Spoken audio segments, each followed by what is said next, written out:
Hello guys and welcome back to another video. This one is about why you are probably being kept at the 1000 elo rated and what you can do about it more importantly. So I've got 4 bad habits I want to cover in this video, and hopefully by the end of this you're going to stop these bad habits and you should be on your way to reaching 2000 elo as your next milestone. So starting off the list, let's start with a very relevant one, which I see all the time, and that is empty checks and threats. So let me show you, okay? Let's say you're still playing the Scholar's Mate opening. Now, the Scholar's Mate opening is okay when you're maybe 200 rated or up to about 800 at least. But then once you get beyond that point, people start to know the defense for the Scholar's Mate, okay? And you need to start playing more solid and foundational openings. I'll tell you why. Because you are going to get just swatted like a fly, pretty much, okay? So it's easy to defend against, and you end up being in a less advantageous position. I'm not just talking about the Scholar's Mate in general. I'm talking about constantly making empty threats. I'll show you another example after this. But of course, with this is easy to defend against by defending this pawn. You threaten checkmate, and then you defend by kicking the queen away. So after all is said and done, you've wasted all these moves on your queen being kicked around and all these tempo being lost. But black gets to develop all of these pieces whilst you're there having to dance around the board trying to make something happen. And I'll give you guys another example as to what it looks like. Let's say you're black. Let's say you want to play the Scandinavian defense, okay? Well, they're going to kick you around tempo. I always suggest coming back for the Scandinavian defense, but commonly what I see is people just taking checks for the sake of taking checks. And the reason why this is bad is because it's just allowing your opponent to develop.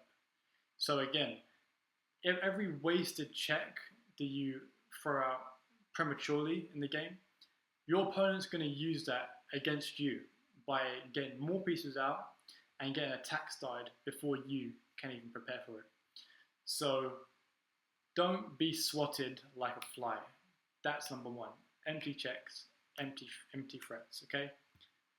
Number 2, okay, the second example is tunnel vision.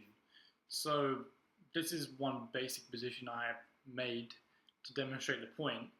Might not be the best, but basically you're black, okay? You've got really deadly attack, and all you care about is checkmate. So you're going to take here, knowing that on the next move, you can deliver checkmate, okay? However, you overlooked one thing. White has a checkmate of his own, okay? And after this, you are now checkmated. So, this is one example of tunnel vision. Now, I would love to show you an exact example from a game. I'll probably get some games from my students in the future. But so many times you get carried away with your own attack rather than looking at what attack the opponent has on you. So, one way to avoid that is I always ask myself throughout the game, what's my weakness right now? What's my weakest point? Am I covering the back rank? You know, have I got any pawns hanging? You know, is everything protected? The questions do decide your moves, and it's a very valuable lesson that I learned with playing chess. Your moves are only as good as the questions you're asking yourself. So if you want to make better moves, you have to ask yourself better questions. As soon as one move's made, okay, what's changed now? What's now possible which wasn't before? You know, these questions are vital to stay on top of the game, to make sure you're not blundering any accidental pieces or checkmates. The third important habit to get rid of is trading on your opponent's terms and not yours, okay? So you're doing bad deals, okay, on trades. So let's say you've got this bishop exchange right here. This is very common in the London system. My question to you is, what do you do?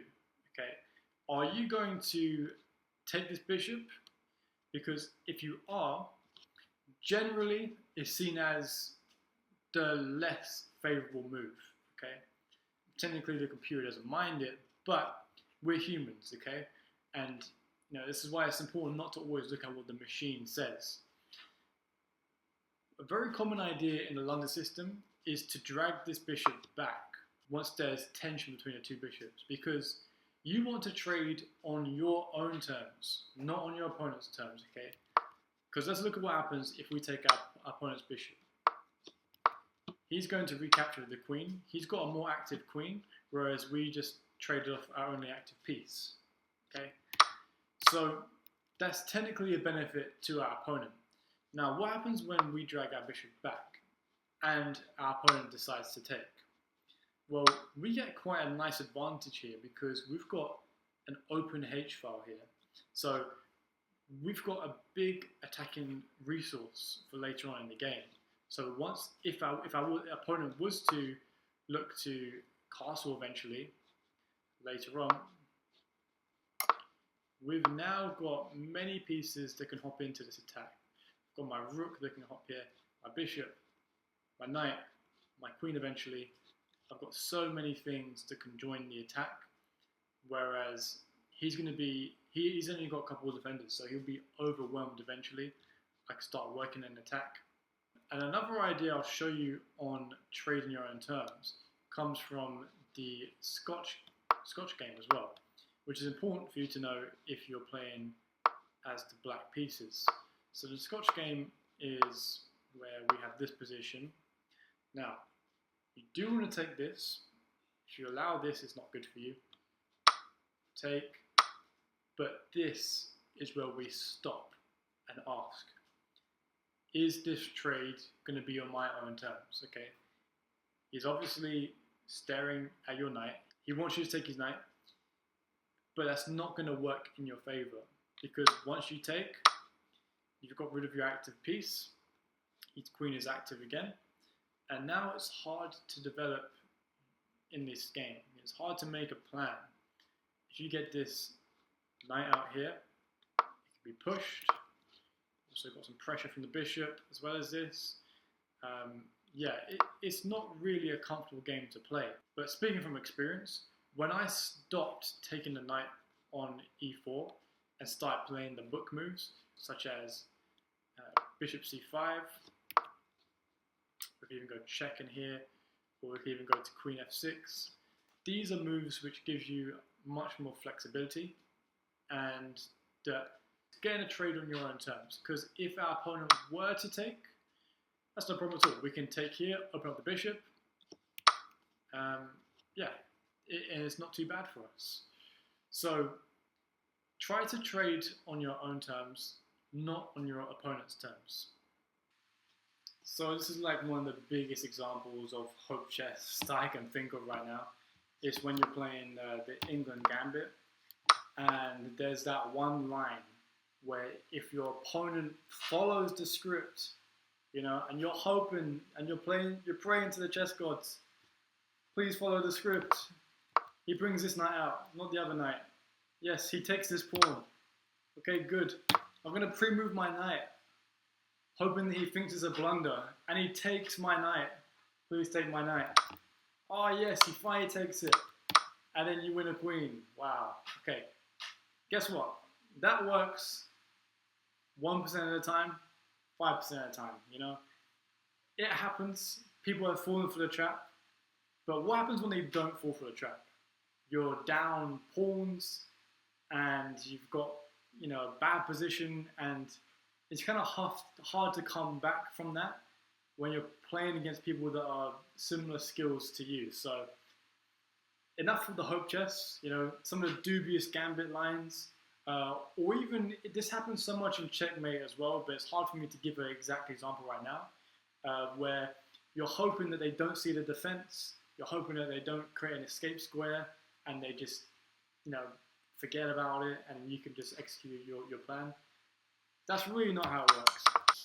At the end of the day, this is what got me to a 2,000 plus rating level. I've had an all-time high of around 2100. So yeah, I've had to fix those habits the hard way a lot of the times because no one necessarily pointed it out to me. I kind of learned it through experience. But if you guys start to apply that, you're going to have much better games. And if you want just one takeaway from this video, just remember this. The quality of your moves depends on the quality of questions you ask yourself.